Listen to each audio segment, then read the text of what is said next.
Martin, off-court review. Finally, sorry it took some time, but anyway, now let's start talking about first of all, foreign volley, okay? All the strokes are important. All the strokes, like especially, there is a connection between the foreign volley and the foreign ground strokes, between the backhand volley and the backhand ground stroke, between the overhead and the serve, okay? So if you improve the foreign volley, you're also going to improve the foreign ground stroke, okay? It's all one system, okay? It's all one package. Now, with the foreign volley, you want to have a good grip, you want to be between side number 2 and side number 3, okay? If you stay on number 3, it's going to be tricky to handle low volleys, okay? So again, side number 2, side number 3, hybrid grip, Australian grip. Very good. Ready position. You have usually a one-handed backhand volley, so you want to keep the fingertips on the throat of the racket, index finger on the strings, belly button up to the nose, out to 45 degrees, okay? Elbows way out in front. Now, as you turn, okay, the unit turn is key. The racket face is going to be vertical, the elbow is going to be raised. Elbow is raised as you step and go forward. As you can see, I basically didn't do anything, okay? I didn't, that's why they say the ready position is the foreign volley, okay? I just turned and stepped. That's a great foreign volley. Now, if you see your foreign volley, there is a lot of work going on, okay? You're putting a lot of effort, which is great. I mean, I love your intensity, dude. It's awesome. But if this is your position for the foreign volley with the elbow down and the racket face open, and then you swing it and you try to slam the ball, you're going to have a very short hitting zone. And at the net, it's important to have the longest possible hitting zone when you try to hit the ball, when you try to hit the volley, okay? Now, with that being said, once again, from the front view, ready position, elbows out, unit turn, really exaggerate, the racket face is vertical, up at 45 degrees, step and go forward, okay? Head in front of the stepping foot, breathing out, but keep it simple. There is no work basically in the upper body. There is just body rotation, stepping forward, okay? So you want to limit the moving parts. Now, connected to that, the foreign ground stroke, okay? It's a two-part swing, lots of good things. You're closing the racket face, you're lifting well with the legs, which is a thumbs up. Now, the things that are throwing you a little off, okay, is that sometimes you slow down, sometimes with the racket back in the slot, and sometimes you open up too soon, too early, which is basically the main reason why sometimes you end up hitting the ball in this position, and that's where you lose control. So, really, same. Now you want to get the grip, foreign grip. I think you are in between number 3 and number 4, okay, bottom side of 3 at the most. You don't want to go toward 5, but again, I like your foreign grip, it's solid, okay?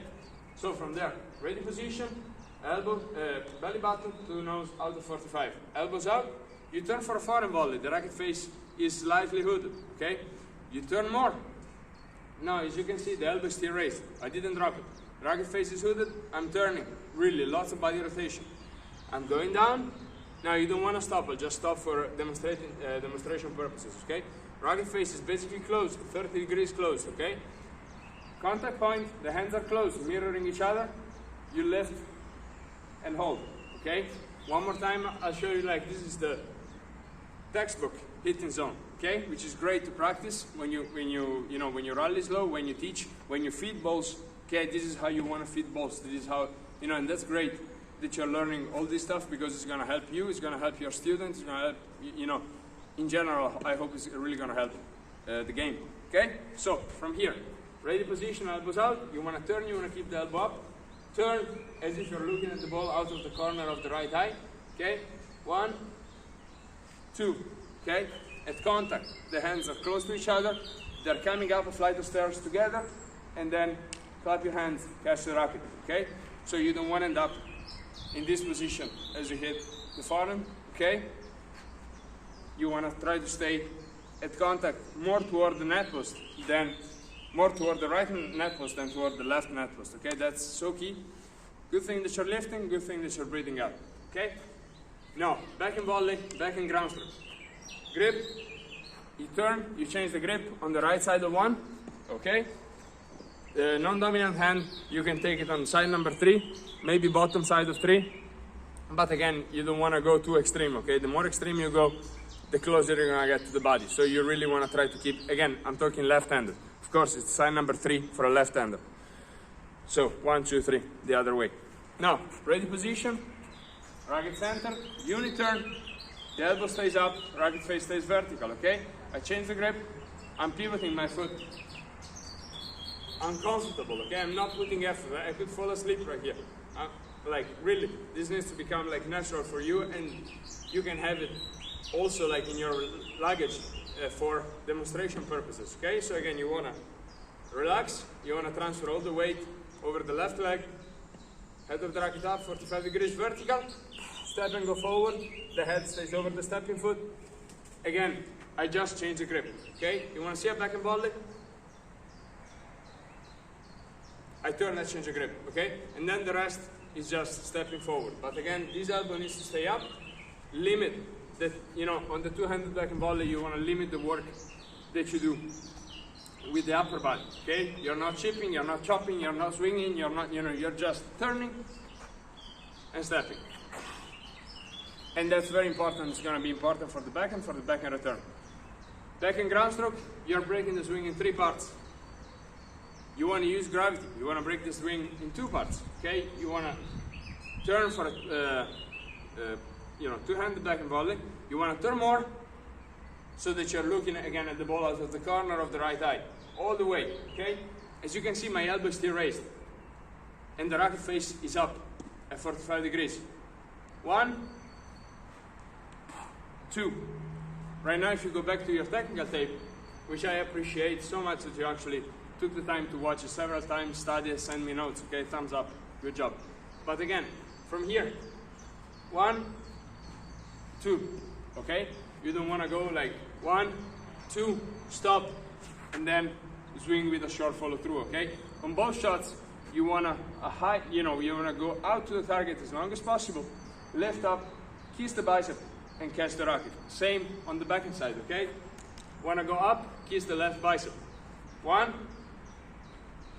2. It's not 1, 2, 3. 1, 2. Okay? Now, one-handed backhand volley, underspin backhand. Connection over there. Ready position, exaggerate the left elbow up so that when you turn, the racket face is not going to be open, okay? As soon as the elbow collapses, you're in this position. You want to keep the elbow up, racket face vertical, dominant hand, right hand between on the right side of 1. Right-handers, of course. Left-handers, careful because it's going to be the left side of 1. Either way. From here, racket face vertical, step and go forward. Hit and hold. Left hand, back and up, hand to hand, forming a line. Okay, demonstrate one more time. Forward, uni-turn, racket face up, step and go forward. As you can see, I didn't drop the head of the racket below the wrist. I didn't chip it, I didn't chop it, I didn't slice it. I just step, okay? Ready position, even if you do it dynamically, okay? Split step, left to right. It's more of a blocking action. You want to stay sideways. Now, underspin backhand, same idea. The unit turn stays the same. You turn for a one-handed backhand volley, the elbow is still up. You turn more, the racket face opens up at 10 degrees, okay? No more than that. You don't want a completely open racket face. So, just 10 degrees open. Banana shape swing from the ear to the chin to the ear. High, low, high. Okay? You finish, archway, you can walk underneath. The left hand is back and down. Does that make sense? So the point is like, yes, sometimes you will have to improvise and kind of get side spin and do all this fancy stuff. If you teach it, if you learn it slow, you want to learn a more, like, let's say, like a underspin, okay? So we don't even call it slice, okay? You call it underspin because, you know, if you go across the baseline, you're giving side spin to the ball, you're cutting the ball. Instead, with the underspin, it's more of a driving shot, okay? It's gonna help you progress to the net, keeping the ball low, okay? So you wanna keep a low trajectory, you wanna just give underspin and not side spin to the ball. Hope that makes sense. With that being said, sometimes when you're in defense, you're gonna have to do some different stuff. But when you teach it, out to the target, okay? Match the shape of the swing to the shape of the court. Now, a little more tricky with the overhead and the serve, okay? Ready position that you have at the net with the grip between number 2 and number 3. Elbows out. As soon as you see the ball coming over your head, after you do the split step, you turn the grip, of course, okay? So from here, this left hand is going to help you to go in a continental grip. Number 2 grip. Uniturn, you want to coil, you want to show the back to the opponent, you want to show the back to the ball. Vic Braden used to say you can also point at the ball with the elbow. Okay, that's really more than the hand. You can point at the ball with the hand, staying facing the ball. Okay, but if you point at the ball with the elbow, you're actually turning the body. You're turning the shoulder. Okay, so from there, crossover step as you're looking for the ball, and once you get in good position, last second you go up with the left arm, comb the hair, clear the shelf, talk to your telephone, twist up, look at the watch down in the pocket. Okay, the arm action. You do get sometimes in this pizza position, okay? When you smash, you start right, but then you go here and you swing forward, okay? If the elbow collapses down, so palm up equals elbow down. You don't want to do that. You want to keep the palm down, you want to keep the elbow up, okay? So from here, the first action is going to be shoulder goes forward, racket goes back, shoulder goes forward, racket goes back, boom, okay? And that's really going to help you go fast with the racket, and that's this arm action needs to become second nature, okay, if you want to really develop a good serve and a good smash. On the serve, little more work to do. You want to be consistent as far as what you do with the feet. Pinpoint, platform, you cannot do both, okay, you need to pick one. You can have a great serve with both, okay, but it needs to start first of all with a solid palm down arm action, okay. Now with the pinpoint, as you saw in technical tape, you do not want to, let's say this is the baseline, you do not want to get in this position. That's going to be really tough on the lower back, okay? And that's going to make it even tougher to stay sideways. So if you do pinpoint, you want to stay sideways, you want to get on the instep of the front foot, okay? You want to sit in a chair that is inside the baseline, okay? So as you coil, you want to be in this position, not in this position, okay? That's going to be the position of maximum coiling on the pinpoint stance on the serve. Same on the platform, okay? Platform stance, a little wider, but as you turn, your knee is also going to be slightly inward, okay? Slightly backwards, if that makes sense. Checkpoint for the serve, you're doing a bit of a scissor, so you're tossing the ball, and then you're going up with the arm. Again, it simplifies. I'm not saying down together, up together, forget it, okay? I'm just saying 1, turn, okay? That's 1, 2, baseball position, and then from 2 to 3, that's when you toss, okay? So you go 1, 2, 3, and then 4, okay? So again, but you want to practice step by step. First of all, you want to make sure that you have a good arm action. Also, with the left arm collapsing down, okay, that's not helping you to keep the balance. That's not helping you to stay at the net post when you hit the ball. So you really want to stay sideways. You want to keep the eyes at the head. You want to keep the shoulders and the hips out toward the right net post as you hit the serve. So I would even suggest you can start a few from the telephone position with the racket face slightly downwards, okay? And you can practice just the twist up motion, staying sideways, okay?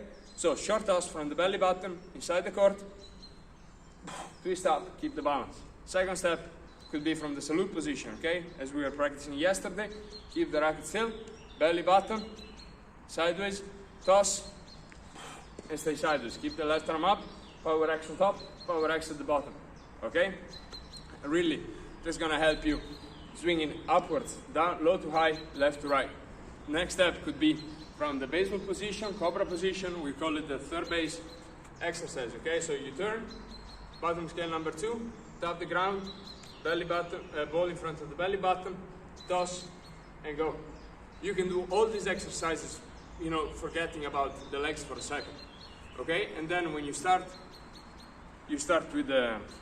with the handcuffs, in which you have the ball, holding the ball like a cup of water, palm down, okay? You want to play tennis like you play piano with the palm down.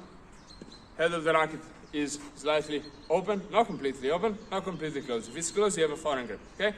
So you want to keep it slightly open. Bottom scale number 1, balance forward, bottom scale 2, okay? Drop it, get to the baseball position, letter J toss, okay? As you're going up, salute position, comb the hair, clear the shelf, talk to the telephone, look at the watch, down in the pocket, okay? I hope it makes sense, but again, let's take it step by step with the serve, and the most bang for the buck is gonna come on the ground strokes, okay? That's really when you have where you have a lot of margin of improvement together with the serve. So I hope this helps. Let me know if you have any further questions.